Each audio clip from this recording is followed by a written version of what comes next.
Chers amis, D'accord. chers auditeurs, bonjour. Monique Nakache à l'antenne pour Paris Culture et Spectacle. Dans le cadre de la commémoration de l'exode des Juifs des pays arabes qui aura lieu le 30 novembre, en partie à Londres, mais également dans d'autres capitales, dont Tel Aviv et Jérusalem, nous avons et nous aurons à Londres comme invité principal notre amie Viviane Bowell, à qui nous disons d'abord bonjour Viviane. Bonjour.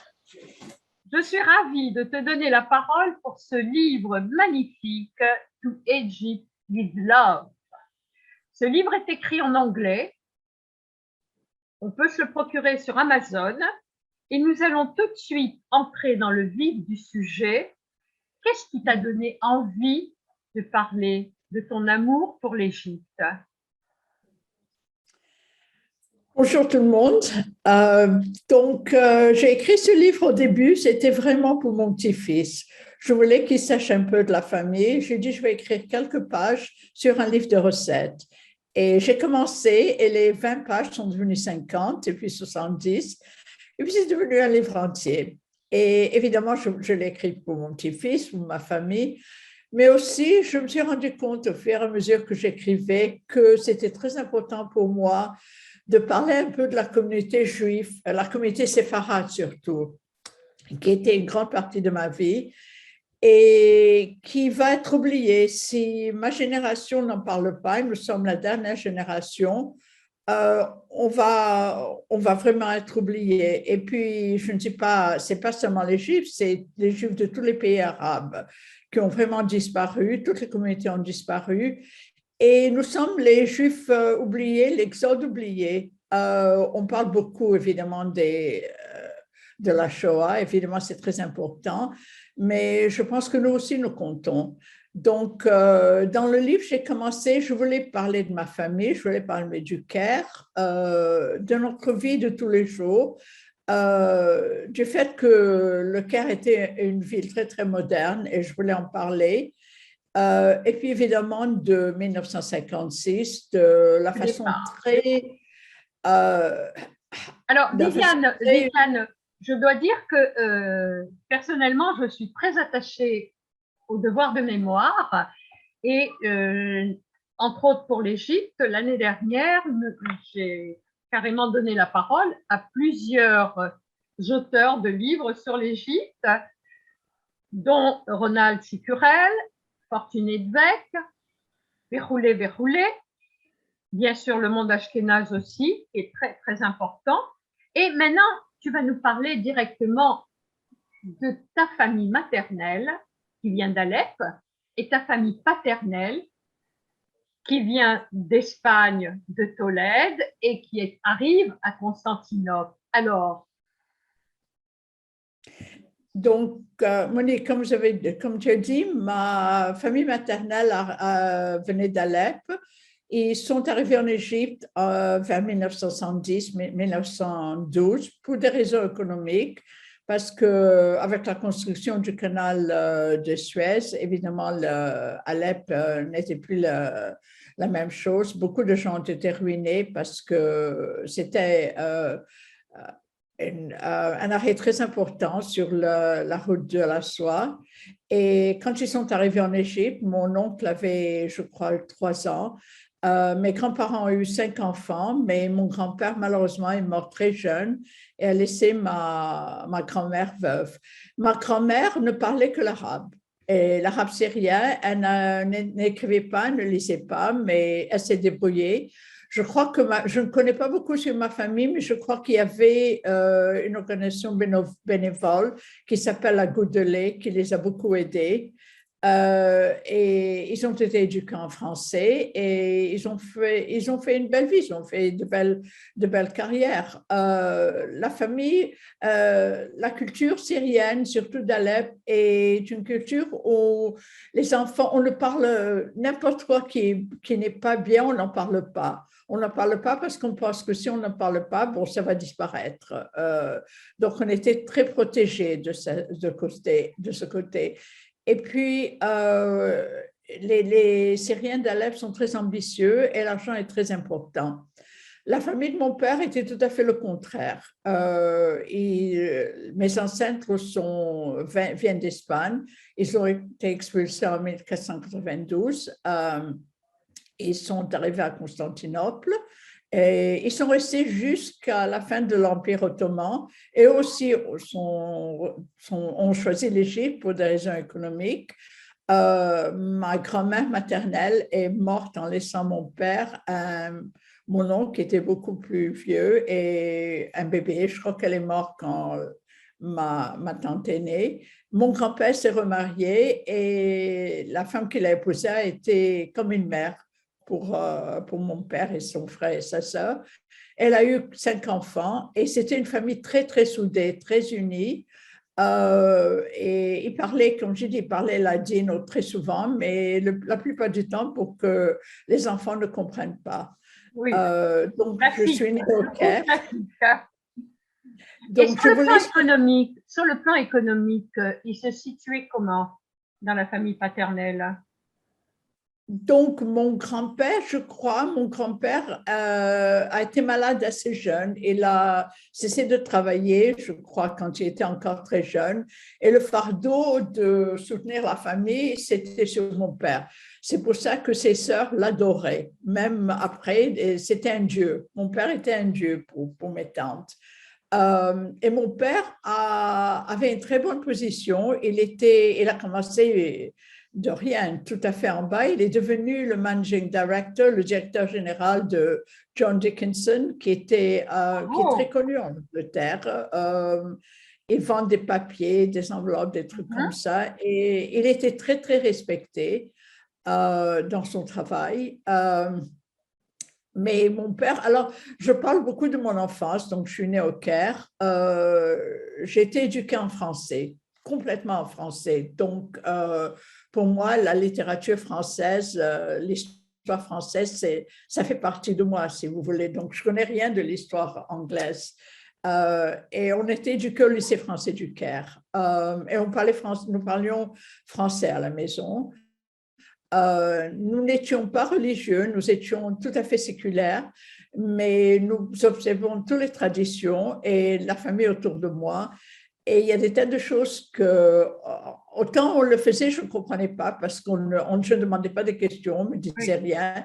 Mais je me rappelle qu'on a fait 2 poulets dans la salle de bain toutes les années, juste avant Kippour. Et je n'ai jamais demandé pourquoi il y avait 2 poulets dans la salle, dans le bain, et le lendemain, ils disparaissaient.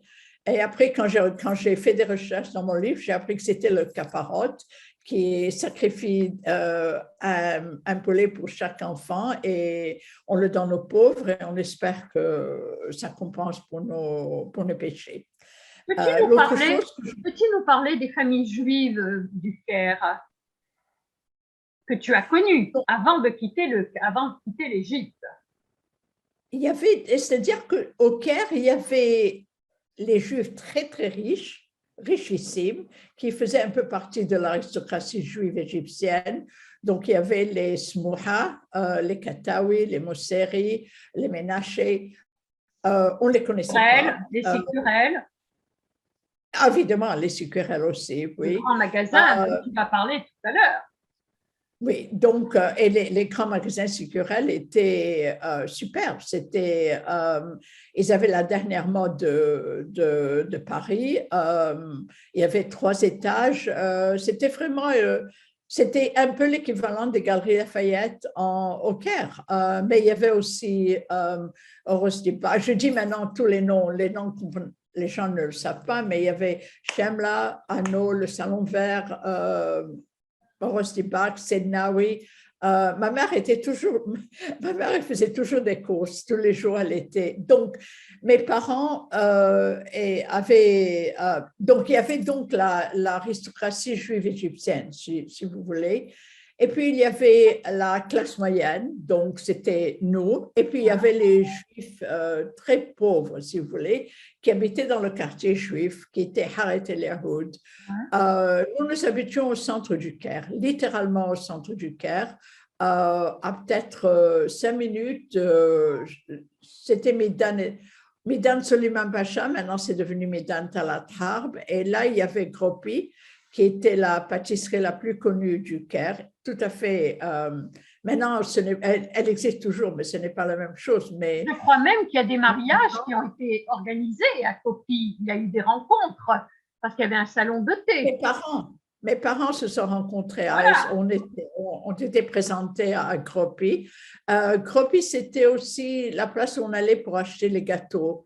Voilà, le gâteau que je me rappelle, mon gâteau préféré, c'était la meringue au chocolat, à la crème chantilly. Et je m'appelle même, nous avions deux domestiques. Je déteste employer le mot domestique, mais je ne trouve pas un équivalent. Ils étaient très bien traités et ils avaient même de l'argent dans leur village. Viviane, on dira 2 employés de maison. Bon, 2 employés de maison. Donc, la jeune fille qui s'occupait de nous, qui s'appelait Amina, que j'adorais, qu'elle m'adorait aussi. Je me rappelle, un jour, je suis rentrée à la maison avec une meringue au chocolat. Elle était très fâchée avec moi parce que je ne l'ai pas acheté une meringue à elle. Je me rappelle ça très, très bien. Et je me rappelle Viviane, je crois que c'est Gropi qui a introduit la crème chantilly en Égypte. Giacomo Gropi, qui a fondé Gropi, celui qui a introduit la crème chantilly. Mais les chocolats Gropi étaient très connus aussi. Et j'ai lu que le roi Farouk a envoyé 100 kilos de chocolat Gropi au roi George VI pour les princesses Elisabeth et Margaret. Donc, je ne sais pas s'ils ont mangé les 100 kilos. Et les glaces Gropi étaient aussi très, très connues. Donc, nous allions au lycée. L'école était le matin jusqu'à 1h. On ne retournait pas à l'école l'après-midi. Je crois qu'il faisait trop chaud. Le dimanche, était un jour consacré à la famille. Les hommes, on sortait toujours. Donc, il y avait ce qu'on appelait les sporting clubs. Nous étions au Tofike Tennis Club. Le plus important, c'était le Gezireh. Donc, il y avait même les officiers anglais. Mais nous habitions loin de Gezireh, en tout cas. Donc, tous les dimanches, presque, on allait au club. Moi, j'étais très, très timide. Et j'étais pas sûre de moi-même. Et ce n'était pas l'idéal pour la société dans laquelle je vivais, qui était tout le monde se connaissait, tout le monde sortait, tout le monde était toujours dehors. Et évidemment, moi, j'aurais préféré rester à la maison, lire Bécassine, mais enfin, on ne me donnait pas le choix. Donc, tous les dimanches, nous allions on l'appelait le club ou le TTC. Donc, il y avait le tennis, il y avait la piscine, il y avait le restaurant. Je voulais aussi ajouter que le Caire c'est-à-dire, il y avait l'opéra, il y avait la course de chevaux, il y avait les tennis, il y avait les champions de tennis les plus connus qui venaient en Égypte. Il y avait les théâtres, la comédie française venait à Paris, au Caire régulièrement. Et quelquefois, ce qu'on faisait aussi, il y avait un hôtel qui existe encore, mais c'est le Marriott qui s'appelait le Manor House Hotel. Et le Manor House Hotel était en face plus loin des pyramides. Et dans mon temps, la route des pyramides était déserte. Maintenant, évidemment, il n'y a plus de route du désert. Mais je me rappelle du Manor House parce que il y avait des auteurs comme Agatha Christie qui étaient restés là-bas. Elle avait même écrit les premières pages de Death on the Nile, Mort sur le Nil. Oui. Il y avait des acteurs comme Charlton Heston qui avaient tourné là-bas. Le roi Farouk visitait. Et si on allait, on se promenait dans les jardins où il y avait l'odeur du jasmin était quelque chose d'extraordinaire. Embaumé tout le jardin. D'ailleurs, dans ton roman, il y a énormément d'odeurs et de parfums. Oui, alors ça, c'est un peu difficile de raconter tout sur mon livre brièvement, mais j'ai aussi parlé de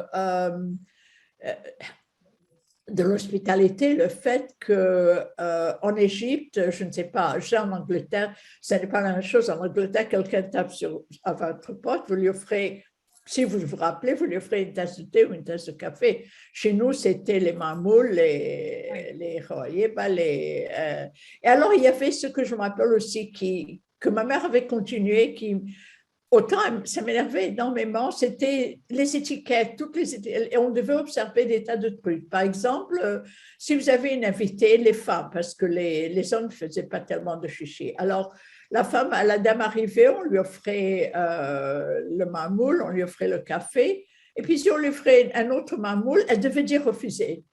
C'était considéré très impoli de dire oui la première fois pour. Alors, il fallait, la dame de la maison devait insister, non, oui, s'il te plaît, prends. Et ça continuait comme ça pendant 5 minutes. Et puis finalement, elle prenait, elle se servait. Donc, je m'appelle ça. Et je me rappelle qu'on cuisinait tout frais. Donc, on avait un frigidaire dans la salle à manger, mais le frigidaire, c'était juste pour les confitures. Donc, il y avait en Égypte des confitures. Ma mère ne faisait que des confitures. Des confitures de dattes, des confitures de raisins, des confitures de mangue, de figues, de n'importe quoi, parce que chaque saison avait ses fruits. Donc, il n'y avait pas ce qu'on a maintenant. S'il y avait des fraises, c'était à la saison des fraises. Mais les figues étaient les figues vertes, les figues noires, les dattes rouges, les dattes jaunes, les dattes vertes. Donc, il y avait de tout. Et ce que je me rappelle aussi, étant donné que, comme j'ai dit, on n'était pas religieux, je me rappelle que mon père, on s'asseyait à la salle à manger et de temps en temps, il faisait une prière et tout ce que j'entendais, avant de prendre le fruit, tout ce que j'entendais, c'est Shehriano, même pas Shehriano. Et de nouveau, je ne demandais pas. Et c'est après, quand je suis arrivée en Angleterre et j'étais à la synagogue, que j'ai compris que le Shehriano, c'est la prière qu'il faisait quand il y avait un nouveau fruit. Bien sûr. Alors justement, Viviane, parce que le temps qui nous est imparti risque d'être coupé, arrivent les événements de 56 et la famille quitte le Caire, quitte l'Égypte. Et je crois qu'il y a eu quand même une partie très difficile. Je veux dire, l'arrivée en Angleterre n'a pas été facile. Non, elle n'a pas été facile du tout. Donc, pour parler brièvement, 1956, c'est la crise de Suez qui est arrivée, je crois, le 29 octobre. Les Français, les Britanniques et les Israéliens ont attaqué le canal de Suez. Évidemment, ça n'a pas marché du tout. Et Nasser, pour se venger, a expulsé d'abord tous les Juifs qui avaient un passeport anglais ou français. Donc, ma mère avait un passeport anglais. Et la seule raison pour laquelle elle avait un passeport anglais, c'est que son père, la famille de son père, dans le temps, aux Indes, ils avaient dû rendre des tas de services aux Anglais. On les avait récompensés avec un passeport. Donc, à, je crois, 2 heures du matin, je ne me rappelle pas, on a tapé à la porte. Un officier nous a présenté avec les papiers d'expulsion, choc. Mon père était apatride, mais on l'a laissé voyager avec ma mère. Ils ont signé quelque chose comme quoi ils donnaient tous leurs biens au gouvernement égyptien volontairement. On avait le droit de quitter avec une valise avec des habits et 20 livres égyptiennes pour toute la famille. Donc, panique, on est allé au magasin Sucurel pour essayer d'acheter des choses, mais évidemment, c'était l'Égypte et il y avait beaucoup de gens dans la même situation, donc on n'a pas trouvé grand-chose. Mais mon père a réussi à avoir des billets d'avion direct pour Londres. Et on a décidé que mon oncle, le frère de ma mère, a voyagé avec nous, avec sa femme. Et ma grand-mère est venue avec nous aussi. Ma grand-mère, je crois qu'elle avait peut-être un peu d'Alzheimer, un début d'Alzheimer.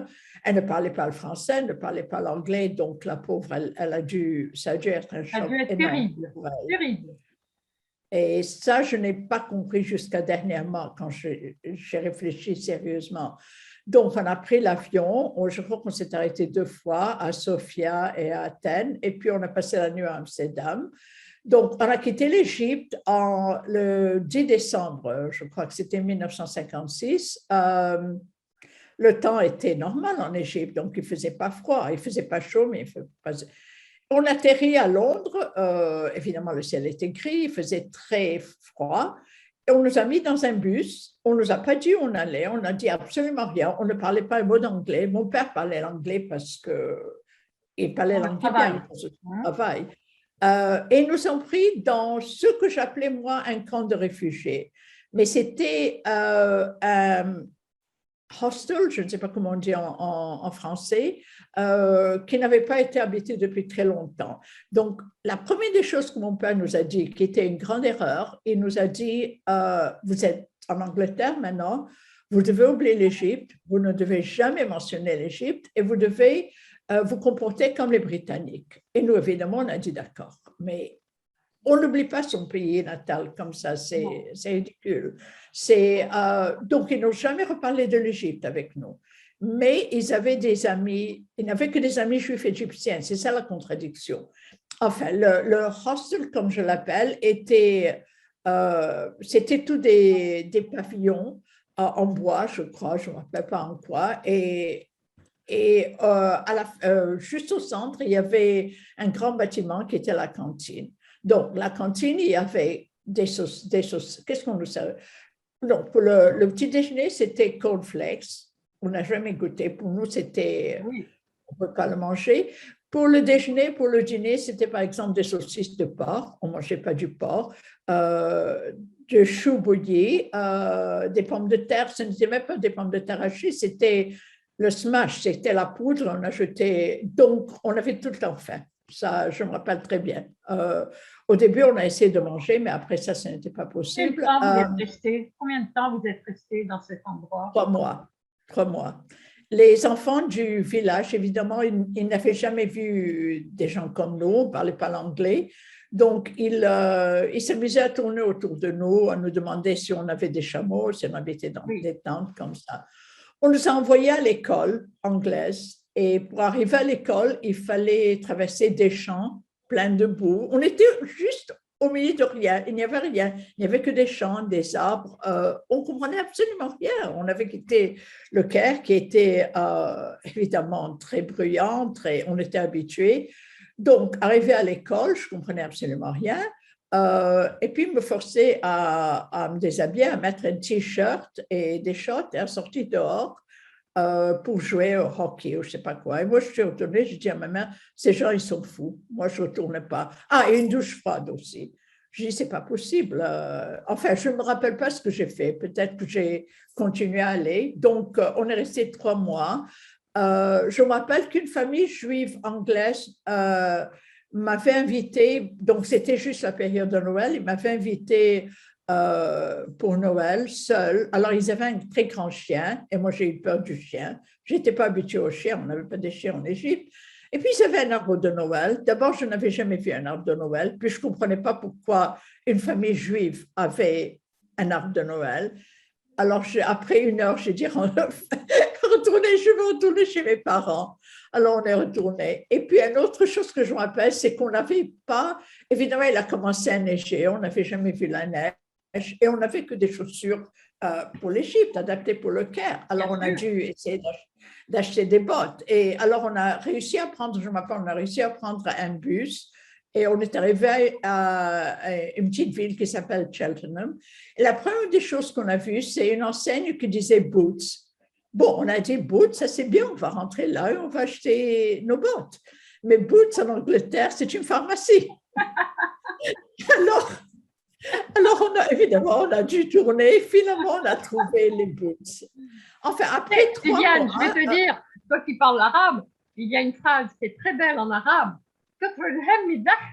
L'excès d'emmerde fait rire. Je sais, je comprends. Maintenant, on rit, mais au moment même, on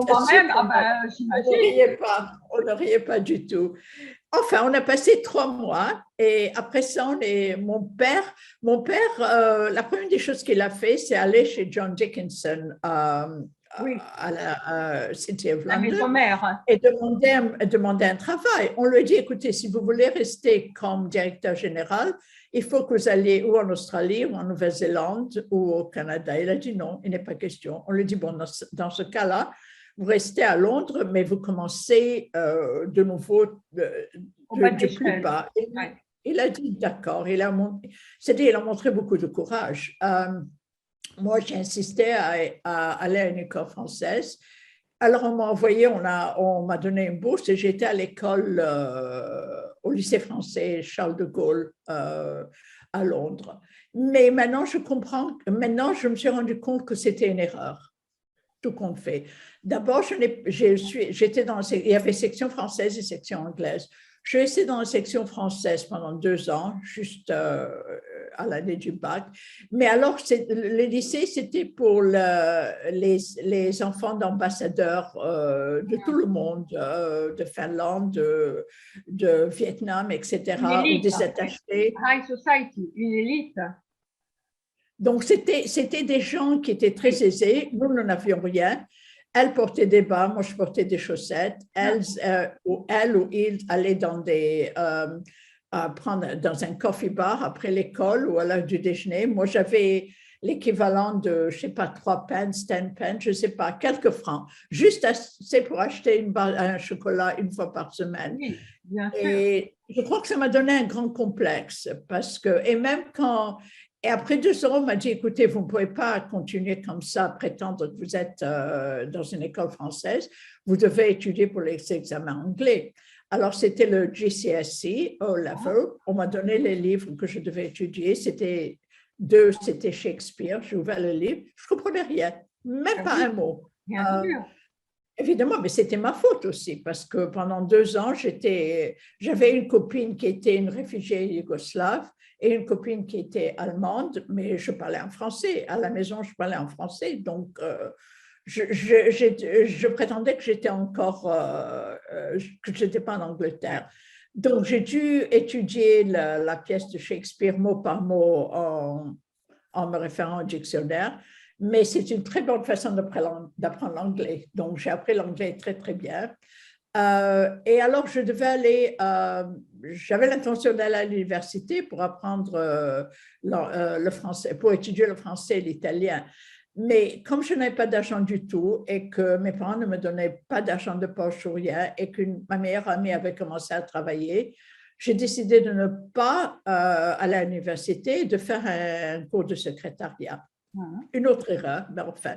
Donc, finalement, j'avais de l'argent. Je suis retournée à l'université très longtemps après. J'ai étudié la loi. Mais donc, au début, c'était difficile. On ne connaissait personne, évidemment. La communauté juive séfarade s'est occupée de nous. Ils ont été très, très accueillants, très gentils, mais en même temps, ils étaient très choqués par le fait que on n'était pas religieux, on n'était pas à la synagogue, on mangeait des trucs différents, on ne lisait pas l'hébreu. Ils ont voulu nous éduquer un peu, plus ou moins. Mais de certains côtés, ça c'était bien parce qu'ils nous ont un peu forcés à aller à l'école d'hébreu le dimanche, donc j'ai appris à lire l'hébreu. J'allais à la synagogue tous les samedis pendant 3 ans. Bien. Et ça, c'était bien. Moi, je trouve que c'était tout positif. Oui, en fait, mais alors, Viviane, je voulais te demander combien d'enfants vous étiez dans la famille? Moi, j'avais 2 sœurs. Donc, et combien de temps tu as mis réellement, une fois que tu as décidé de te mettre vraiment à l'anglais, combien de temps il t'a fallu? Pour apprendre l'anglais? Oui. Une fois que tu as décidé d'apprendre la pièce de Shakespeare, réellement, combien de temps il t'a fallu pour rentrer dans l'esprit de la langue anglaise? Quelques mois, je n'avais pas le choix. J'avais l'examen à la fin de l'année. C'était ma faute. C'est moi qui ai insisté. Mais alors là, avec le temps, donc tu avais quel âge quand tu as quitté le Caire? Presque 14 ans, 13 ans et 9 mois. Oui, donc tu as des souvenirs bien marqués. Et alors, la vie s'est arrangée pour ta famille au bout de combien de temps? Donc, ma famille, on est resté, je devais dire qu'au début, on était à Kensington. Les gens qui connaissent Londres, c'est un quartier très, très beau. Et c'est là où le gouvernement nous a placés, dans un appartement. Et c'est comme ça que j'ai pu aller au lycée, parce que je marchais jusqu'au lycée, c'était 20 minutes de marche.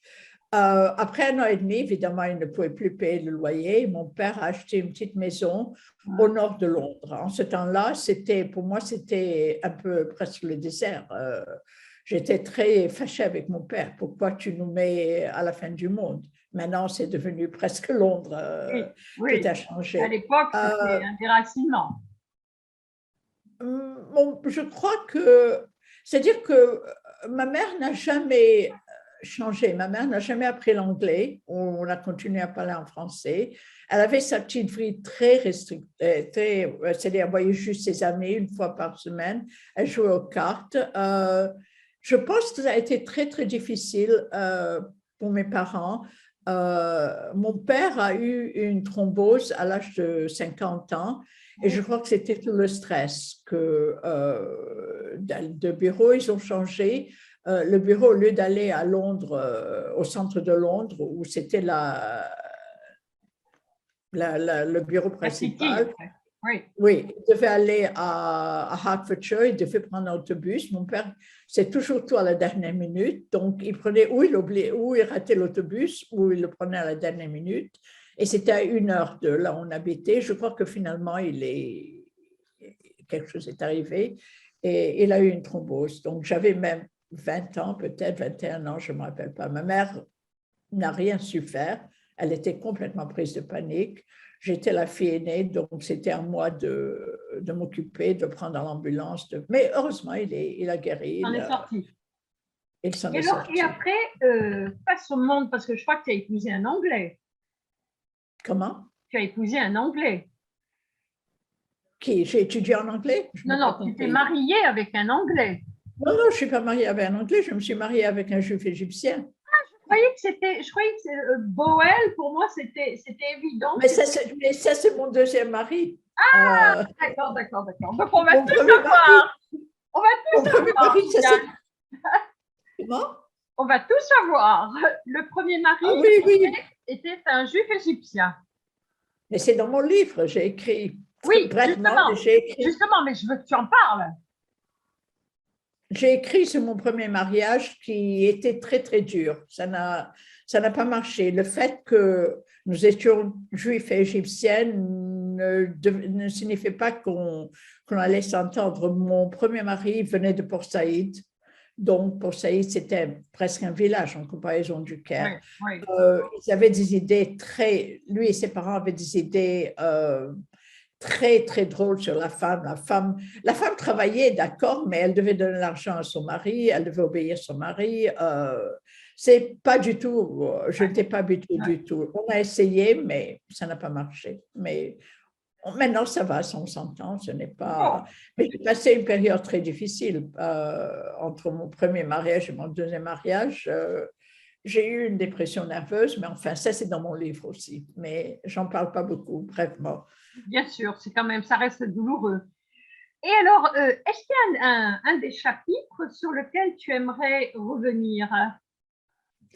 Parce que, par exemple, j'ai lu un très beau chapitre sur le Caire entre les deux guerres, que tu décris très bien. Tu parles de l'Égypte moderne, tu parles… tu rappelles un petit peu quelle était la vie du Caire entre ces deux guerres. On a l'impression que tu remontes l'histoire. Donc, le Caire entre les deux guerres, c'est un peu plus difficile pour moi d'en parler parce que c'est plutôt… Je voulais rappeler un peu l'histoire, mais je n'étais pas née, donc je ne peux pas… En tout cas, tu en parles très bien. Tu t'es bien documenté parce que tu en parles très bien.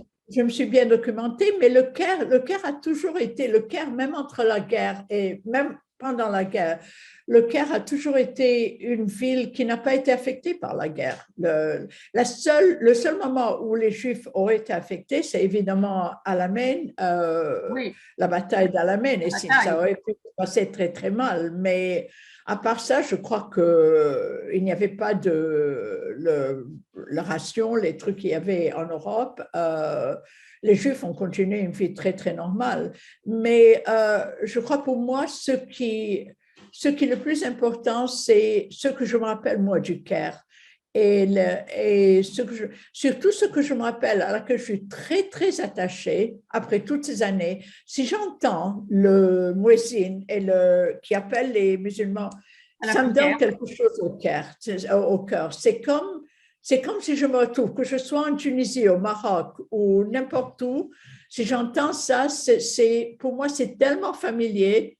C'est un peu comme si je retourne à mon enfance. Et je crois que ce que je veux dire surtout, c'est que je sais qu'il y a beaucoup de Juifs qui ont peut-être souffert, qui ont été emprisonnés et tout ça, mais pour nous, on a quitté en 1956. Donc, d'un certain côté, on a eu de la chance. On n'a pas vu la situation empirer et on n'a pas vu 1967, où là, ça a déclenché. Donc, mes souvenirs de Alors, l'Égypte attends, Viviane, il me semble qu'en 67, il n'y avait plus beaucoup de Juifs en Égypte. La majorité des Juifs sont partis entre 56 et 58. En 67, lors de la guerre des 6 jours, il n'y avait pratiquement plus de Juifs en Égypte. C'est vrai, non, il n'y avait pas. Mais ceux qui sont restés ont souffert. Les hommes ont été emprisonnés. Sûrement. Mais j'en ai pas parlé parce que ça ne fait pas partie de mon histoire. Alors, par contre, pour terminer cette émission, je voudrais que tu me dises, longtemps après, donc après tout ce cheminement que tu as fait et tout, l'Égypte vit toujours en toi. Absolument, absolument. Et d'ailleurs, ça m'a pris tellement de temps pour essayer de comprendre ce que je ressens. D'abord, je dirais que je suis toujours déracinée. Je n'oublierai jamais, mes racines seront toujours en Égypte. Et je crois que mon identité n'est pas très claire. J'envie énormément les gens que… Même mon mari, maintenant, il est né en Angleterre, il est né à Bristol et il sait exactement qui il est. Moi encore, je ne sais pas. Mais alors, j'ai décidé que ce que je ressens, c'est très facile. Dans ma tête, je suis britannique. Dans mon cœur, je suis une juive égyptienne qui a eu une éducation française. Alors ça, je crois que… C'est très beau. Tu résumes très, très bien le personnage et Viviane Bowell. Viviane, merci. Je rappelle ce magnifique livre. Je précise aux auditeurs qu'il est écrit en anglais, mais très, très agréable à lire, que vous pouvez trouver sur Amazon, To Egypt with Love. Je rappelle que Viviane est l'invitée de la commémoration de l'exode des Juifs des pays arabes, qui aura lieu le 30 novembre en Angleterre, avec un concert de musique séparade. Viviane Bowell, à très bientôt. Merci Monique et merci surtout de m'avoir invitée et d'avoir parlé de mon livre. C'est un grand plaisir. Ça a été un très, très grand plaisir. Un moment de bonheur. Quant à moi, chers amis, je vous dis à la semaine prochaine. Monique Nakache pour Paris, Culture et Spectacle.